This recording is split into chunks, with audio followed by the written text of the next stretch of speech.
जी नाराज़ बलोच हैं कोई जो पहाड़ों पे जाते हैं और बाहर बैठते हैं, ये कोई नाराज़गी माँ के साथ नाराज़गी नहीं होती। अपने मुल्क के साथ आप नाराज़ नहीं हो सकते। आपके डिफरेंस ऑफ ओपिनियन हो सकते हैं, आपकी डिमांड्स हो सकती हैं, और वो आपका हक है कि आप अपनी कोई भी हुकूमत हो आप उसको पेश करें। लेकिन मैंने वहाँ बहुत बड़े स्टेडियम में बहुत बड़ा शायद हिस्टोरिक इकट्ठ था, रात 9 बजे से 12 बजे तक मैंने यही मैसेज दिया कि नाराज़गी के नाम पर टेररिज्म या वायलेंस इज़ नॉट एक्सेप्टेबल इन पाकिस्तान।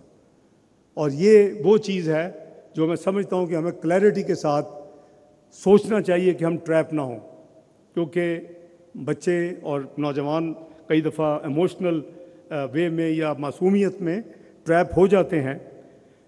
तो मैं इसका बहुत बड़ा क्लियर माइंडेड एक शख्स हूँ कि इसकी हमें बिल्कुल इजाज़त नहीं देनी चाहिए।